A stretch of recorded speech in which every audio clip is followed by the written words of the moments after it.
the TeachPitch podcast.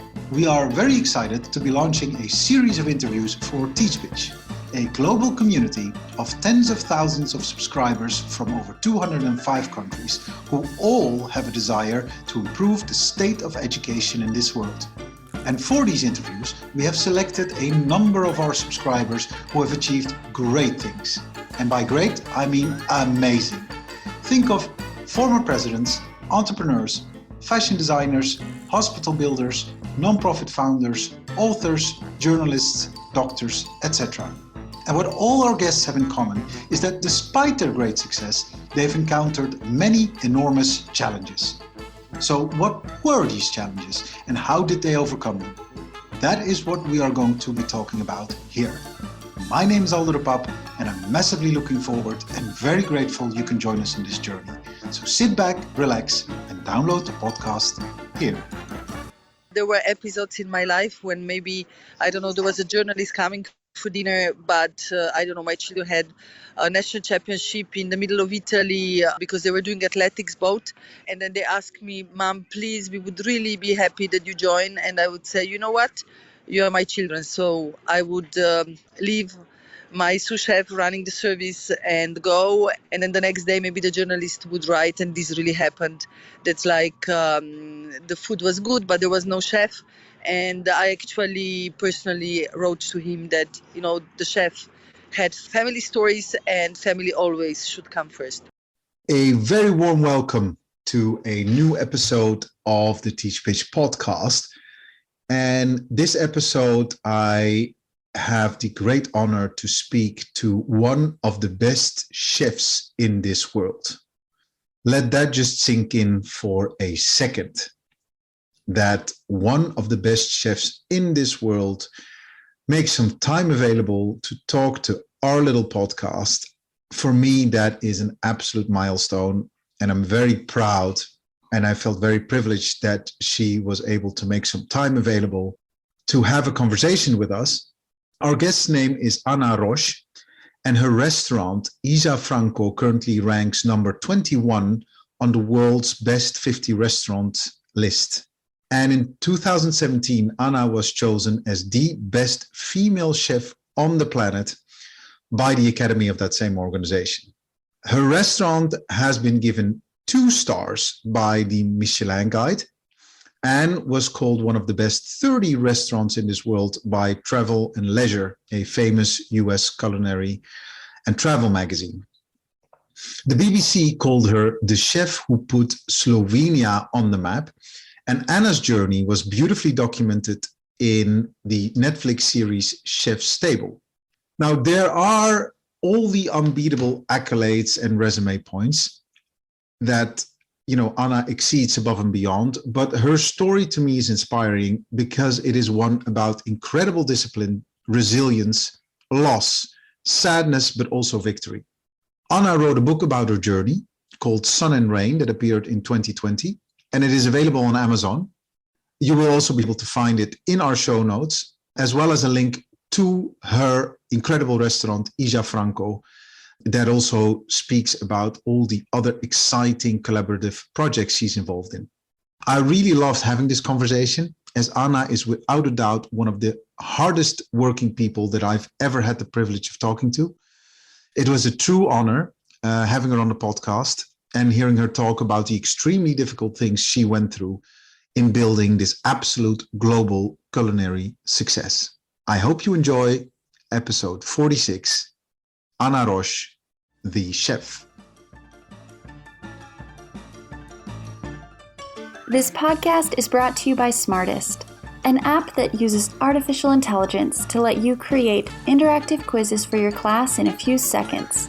Get started for free on app.smartest.io. We're so happy to be partnering with Hee Haw Ho, an interactive video platform that enables teachers and students to easily create amazing clickable videos for learning. Check out heehawho.com for more information and your free starter account. A big thank you to our friends at Caesous Maths Challenger, the only puzzle that effectively boosts your numeracy, critical thinking, and brain power. Go to CaesousPuzzles.com to get your brain buzzing. We are so excited to be working with the team at Learning Ladders, the only platform that provides assessment that goes way beyond tracking to effectively support teaching and learning for EYFS primary and secondary settings. Go to learningladders.info to find out more. It's a very special day today. A very warm welcome to yet another interview of the Teach Pitch podcast. I am here with a chef, and not just any chef. I think one of the best chefs in the world. So let that sink in for just a second, that you can cook and then you can create, and then you're in a phase where you're truly an artist and where basically all the cuisine that you make is so appreciated that globally people talk about your achievements and creations. And I am so honored and so pleased that my next guest is Anna Roche. And Anna Roche is the chef at Isla Franco. And Isla Franco is a beautiful restaurant based in Kobarid in Slovenia. And I mean, there's so much to the story of Anna. First of all, Anna, a very warm welcome to you. Thank you so much, and thank you so much for considering me as someone that you would like to listen to. Most definitely. Anna, over the past week, I've immersed myself in anything Anna Roche and anything Isla Franco I've seen. Let's start with the beautiful Netflix documentary on the chef's table, made about your journey and your restaurant, the videos on YouTube from the Michelin Guide and all the magazines that profiled you and that speak so profoundly about your creations. Let me start there as a first question. What does it do to you, all this attention? I think attention always have different sides. It's of course rewarding, to be recognized for your work. It's of course an honor. People maybe sometimes, often stop you on the street wherever you are around the world, trying to talk to you, trying, to share their vision on my work. But of course, this is sometimes also a little bit hard because, you don't start cooking or you're not a chef because you want to have attention.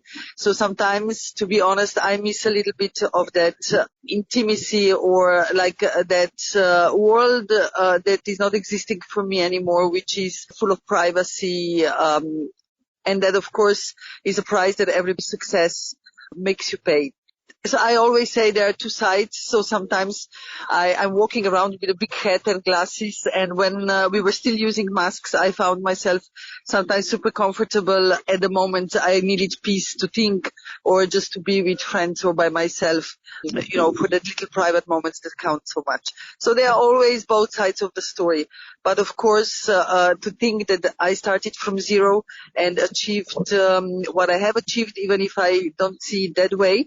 I mean, I'm pretty humble regarding my work. I still think I have a lot of things to be done.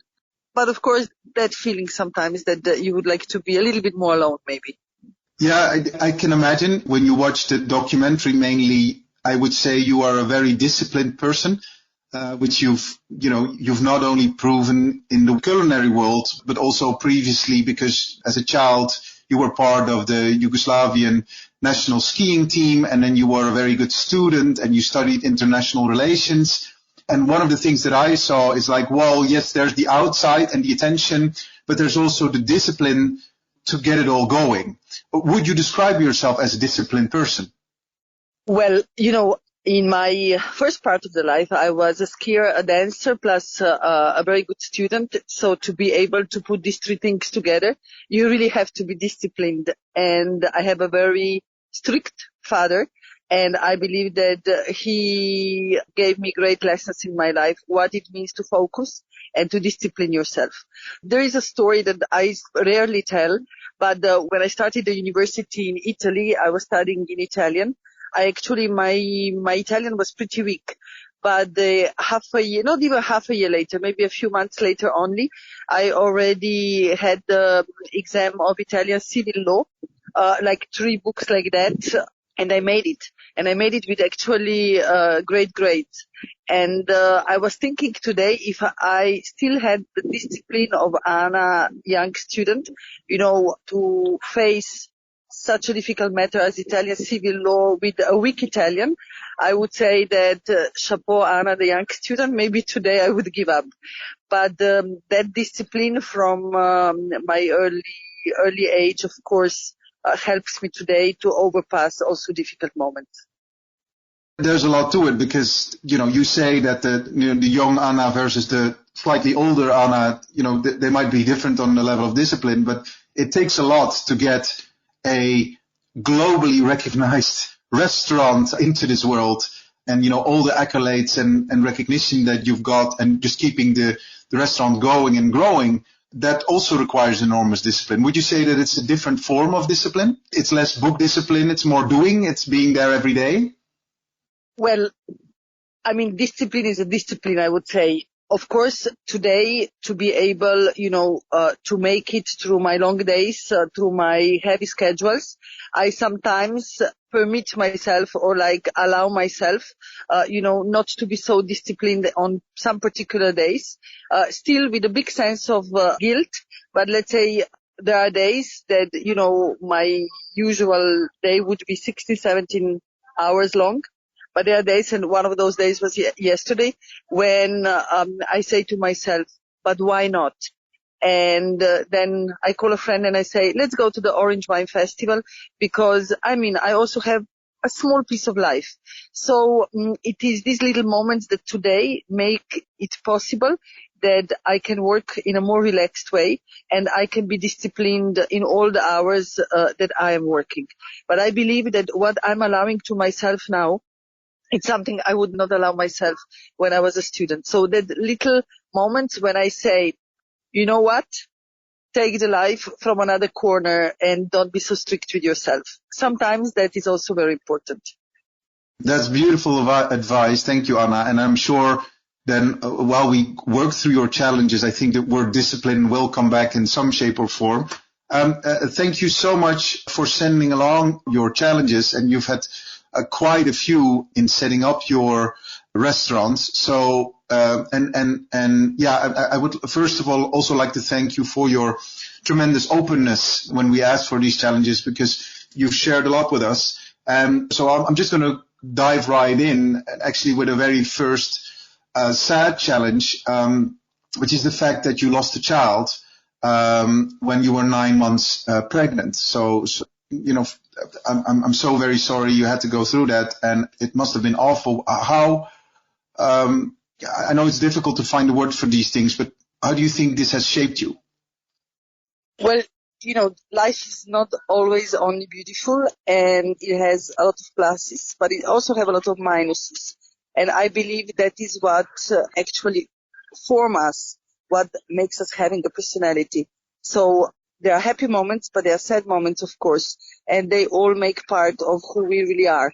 So losing a baby, of course, it's one of the worst things that a woman can go through. It, of course, makes you be more sensitive, maybe more empathic even, because I spoke up a few years ago for the first time publicly about that, because there are women that share my destiny, and, nobody speaks about them. And nobody knows how difficult it is because nobody knows how to approach you. And I believe that when so tragic moments are surely those who change you a lot, and they change your environment, actually. People see you vulnerable. If everybody thinks usually, I don't know, in my book, I have a small story about a strong woman. Everybody sees you as a strong woman, as someone who can always make it. But then these kind of moments make the world around you understand that you are just flesh and blood like everybody else. And the fun thing is that most of people don't know how to approach this kind of crisis and how to approach women who go through this kind of situation.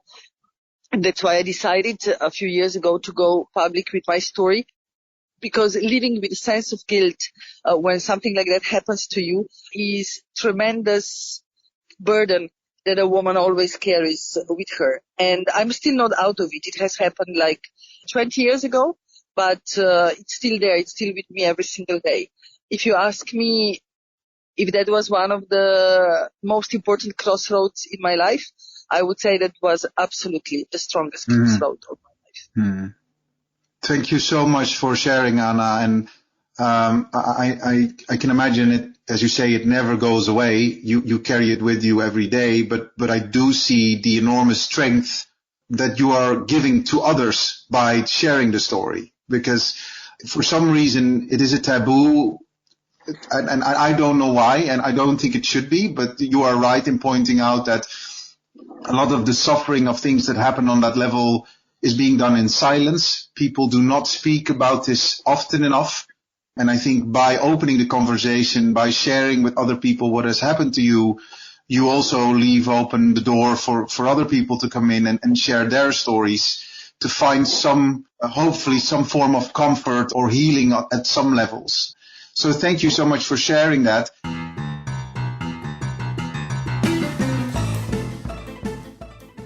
I was just wondering, in terms of understanding the timeline here, were you already a chef when this happened, or was this at the very beginning or before? Or it was straight at the beginning of my cooking career. So I started cooking when I was 3 months pregnant. Okay, yeah.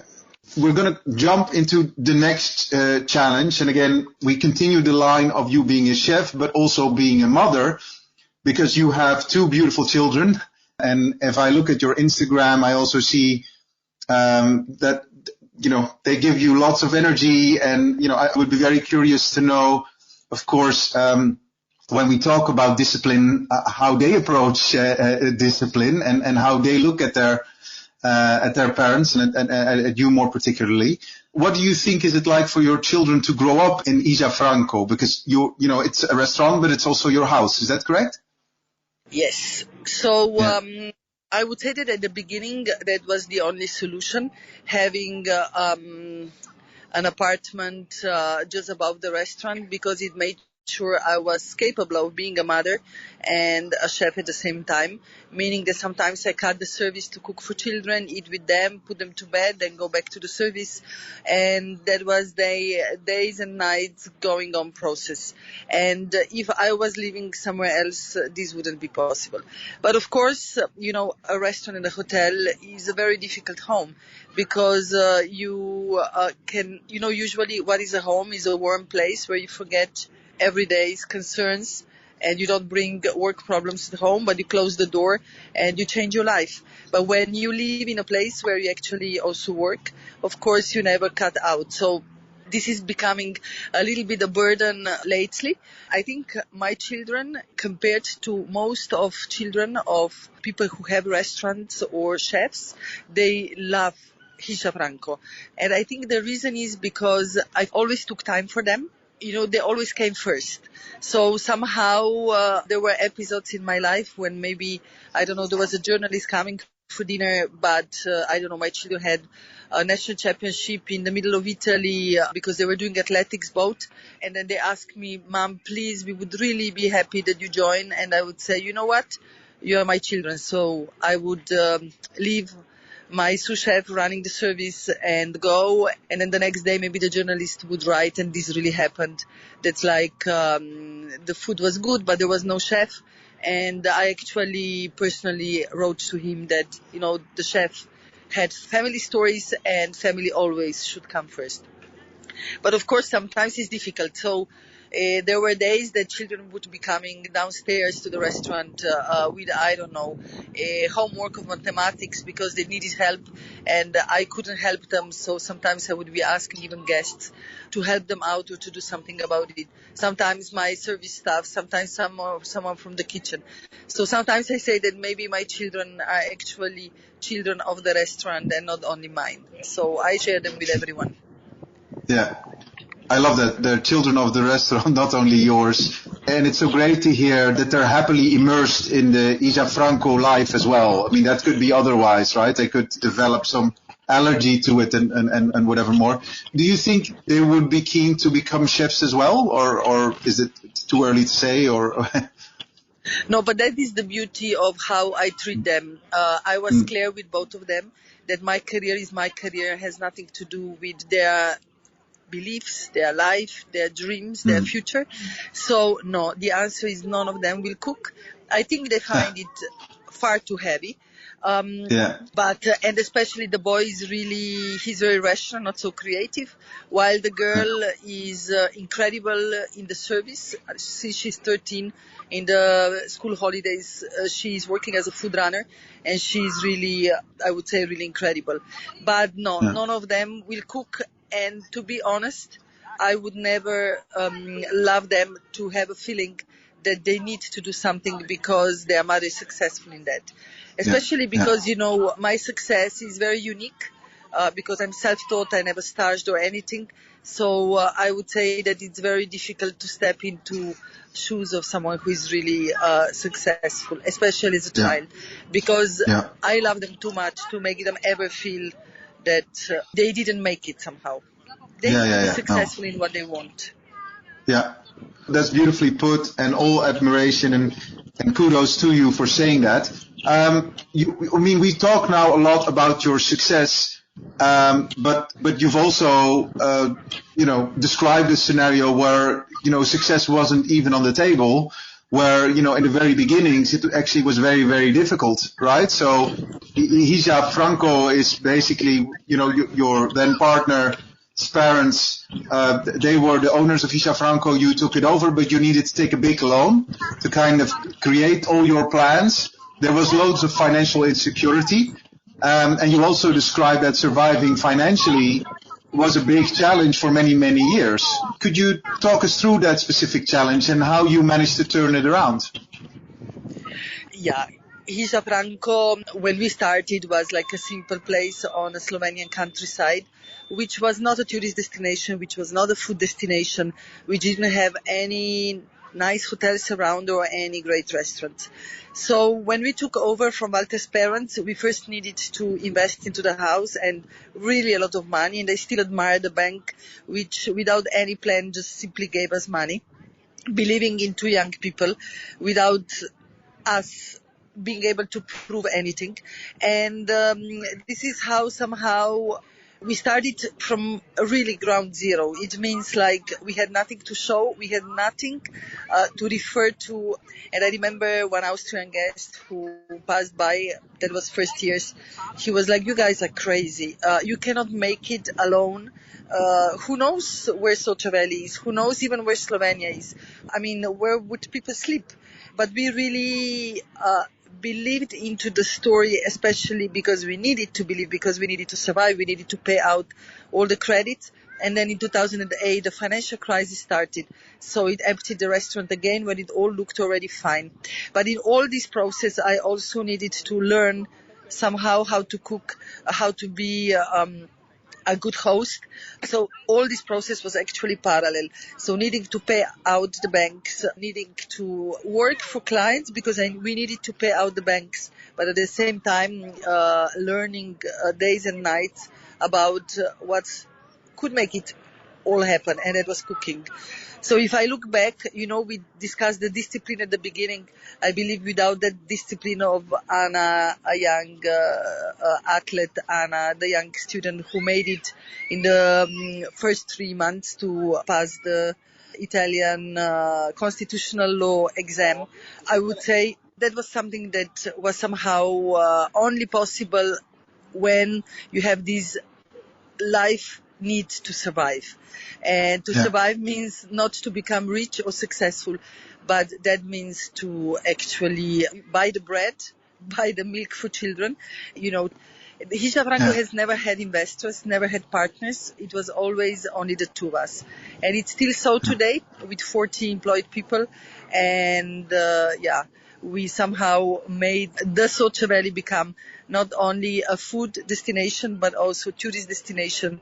After Netflix, there were so many people coming just to see where Hija Franco really is. So, it's really incredible to understand how actually a need to survive can push you to the point that you make impossible things.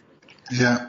I just wanted to comment on what you said before, because the BBC writes about you as the woman who put Slovenia on the map as a tourist destination, as a culinary destination. That's quite a title, but it's true. So could you have ever imagined that would be kind of the effect of your discipline and your struggles of, your financial troubles in the very beginning that you would get such accolades of you're doing so much more, not only for Isha Franco, but also for Slovenia. Well, as you said yourself, I never cooked to be successful. I never worked hard to be rich. I needed to make it to survive. And there was no plan for Michelin stars, no plans for Isha Franco being 21st restaurant on the 50 best restaurant list. There was no plan for Anna being best female chef on the world, and not even to be the 7th best chef on the world.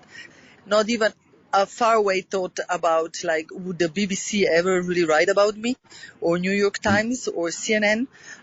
Believe me, no. And still, I would say sometimes it is incredible, like when people are stopping me on the street saying, like, we are so proud of you, you're so amazing, you are our hero. Or there was a guy, like, last time in Ljubljana, he jumped off the bike and he was like, I love you so much, you're so amazing. And I was like, what is going on? What is wrong with people? Because it's like, I'm very humble about that. I still, I'm the one who cleans the apartment at home, makes the laundry, and needs to pay children's school meals. So yeah. I believe that, when we speak about Anna, a successful story, maybe my success is in never ending searching for being better. And that means that I still really don't think I made it yet. I still think there is so many things I can still do. And this is a little bit my drive. So will BBC write again about me? I believe so, because we have so many beautiful projects on the road. The second book that is happening now. And people say sometimes that you need a lucky star, for success. I believe that more than a lucky star is being creative in what you do and don't give up. So there is always place to be better or to be stronger.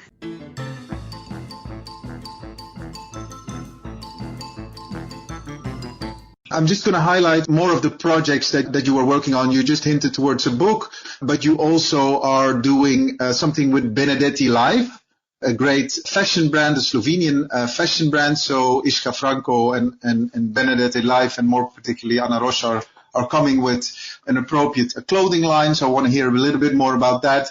And you're also doing a line of products that can be bought in the supermarkets of Tush, helping farmers use their produce with creative recipes of Anna. And then there's a collaboration with Collective DVA. So many more projects that you're jumping into and working on. How do you do all of it? Because you said your working day is 16 to 17 hours. So I take it you do not sleep. Well, I do sleep 8 hours per day because I'm addicted to sleeping. I usually crash to the bed. And people ask me sometimes if I have a sleep disease, because sometimes when I'm out with my girlfriends, because I like sometimes going out with my girlfriends, they just see me pass away in the middle of the conversation. So that's what it means to be really tired. But I'm trying to use my creativity in different aspects of life, always staying behind the traceable, sustainable approach to it, which sustainability, believe me, for me is not just a word, but it's something we are really paying attention on.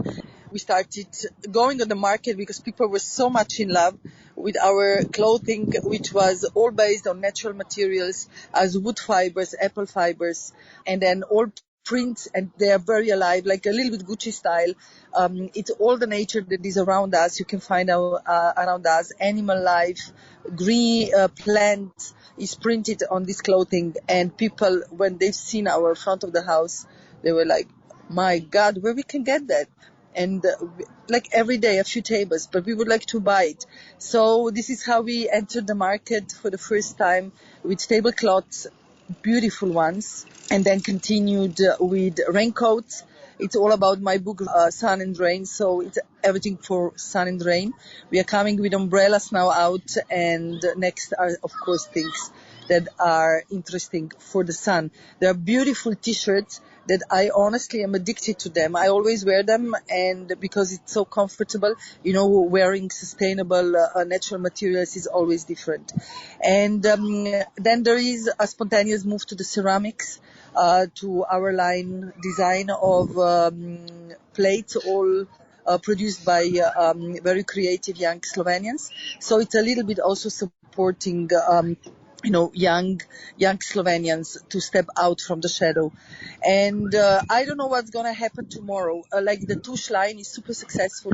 In a few months only, we sold more than 500,000 of products in a little Slovenia that has practically only 2 million people, all supporting Slovenian farmers, completely traceable. There is no excuse for the industry to make shortcuts. We control the production. We teach technologies how to cook with fresh Slovenian ingredients. This is something where we would like to step into the world market as well. So, yeah. That is, and there is a lot, like there is the second book coming out. There is a bakery that we are opening in Ljubljana in 2 months with my crazy baker who specializes in sourdough. We are having a project of a bistro starting with Ljubljana with Slovenian farmers. So everything what you eat in a bistro comes from the farm, from the meat to the fish, to of course all plants and vegetables. There is like a lot of dreams that slowly I'm realizing, but not because I don't sleep, but because I formed around myself a great team that is actually my family, and it's my great support. So without a team, one can never make it. To understand how to delegate your work is actually crucial for making stories happen. Otherwise, they just remain the dream. Yeah. Thank you so much, Anna. And we'll be sure to share links to all these collaborations in our show notes. So if you want to know more about any of them, then please take a look at our show notes and on our website where you can find more information about all the projects Anna Roche is involved in. Do they ship to the UK when you say the ceramics and the clothing? Can I order as presents here for my wife or for my mother or for myself? Is it already international, or do I need to come to Kobarit, which wouldn't be a problem?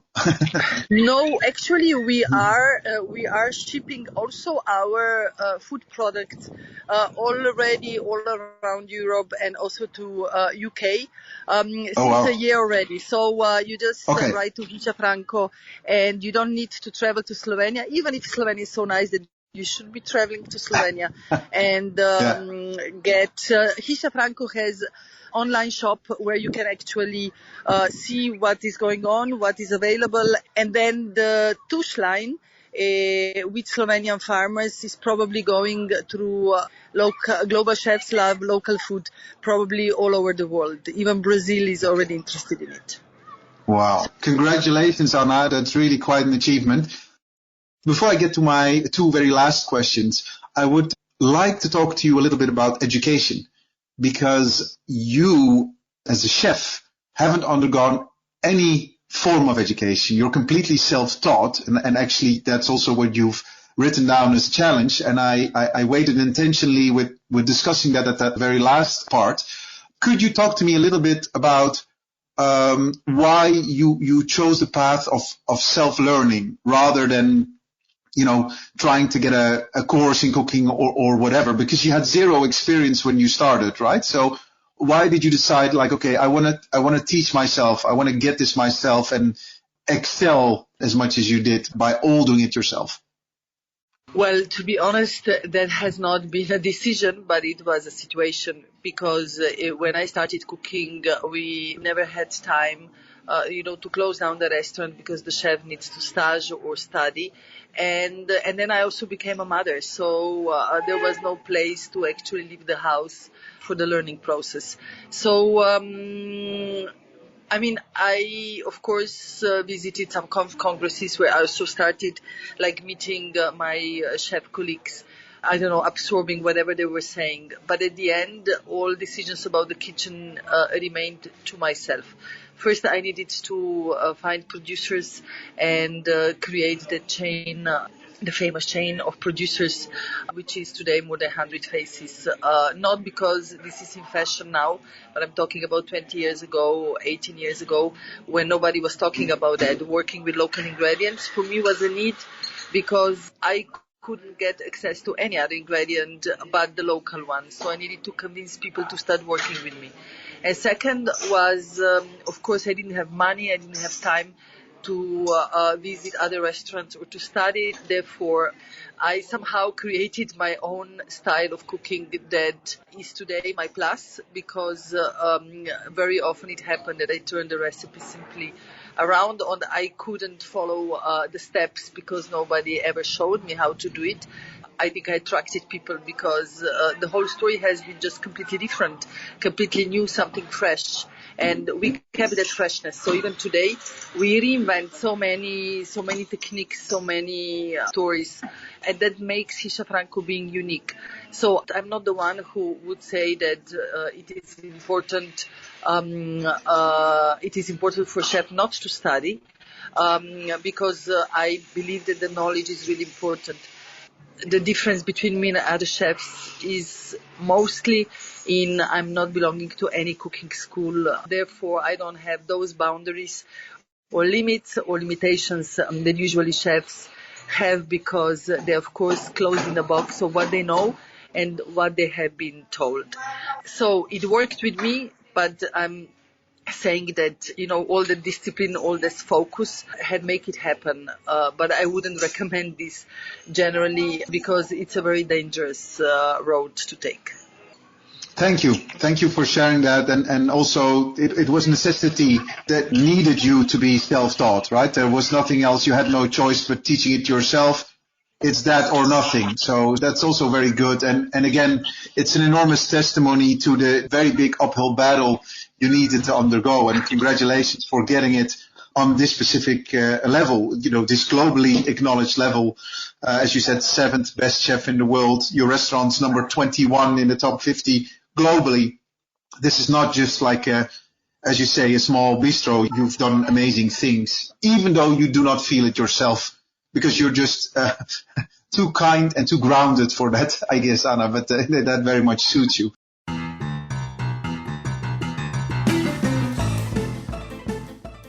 And then to my two very last questions. These are questions I ask all my guests. One is around reading. You write in your challenges, you do enjoy to read, and you've written some books yourself. Your second book is coming out, am I correct? Did I hear that correctly? Yeah, it should be coming out sometimes this year. But okay. It's not a monography, it's actually a collection of short stories or kind of a novel. So pretty dramatic one. And whenever I have some time, I always try to escape to my writing, which really is a kind of feeding me. Wow, that sounds amazing, and I hope there will also be an English edition at some point, because I'd love to read it. And this is also my question: who inspired you as a writer? So if you could recommend one book to our audience, which book would that be, or which author would that be? I'm reading in this moment La Sombra del Viento. I don't know what is a translation, because I'm trying to always read books in original languages. I can read Spanish, Italian, French, and of course English and Slovenian.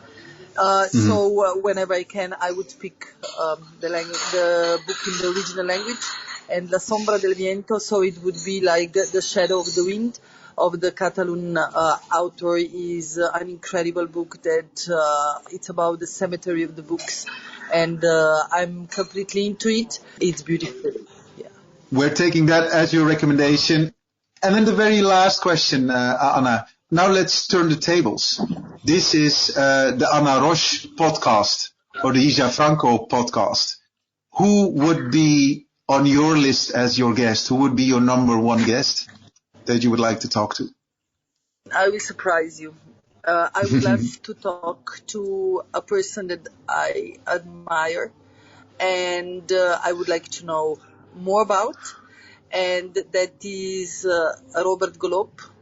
It's a new personality in Slovenian political scene who surprised the whole world by winning elections, by creating a party only a month and a half before, and who is an incredible businessman with an incredible story, and who convinced Slovenian voters to go voting with incredible presence of 72% and winning the record 42 seats in the parliament. And I would like to understand the charisma of that man, how to convince Slovenians that are very radical otherwise, to change their mind and to actually start making peace in our political scene. And I believe that that is very special, and I would be more than happy to know more about that person and what drives that person to have such a power over, generally a population, to change their mind, to make them change their mind, to make them vote. That's who I would like to talk to. Yeah. It sounds like a very interesting man, and good on him that he was able to mobilize so many people that you said previously were not really bothered to do anything. So there's something there, and I would love to listen in on that conversation or on that interview. So let's set it up so you can talk to him. Thank you for those recommendations. Ana Ros, thank you so much for making some time available on your free Saturday. I know you work very hard, but it has been a great honor and pleasure to talk to you. I wish you nothing but the best with Isha Franco and all the many, many projects you are involved in. The world already has heard a lot about you, but as you said yourself, there's so much more to come. So I'm a fan and I will definitely be following you. So come back anytime. Thank you so much, Ana Ros. You're welcome, and all the best to you and to everyone.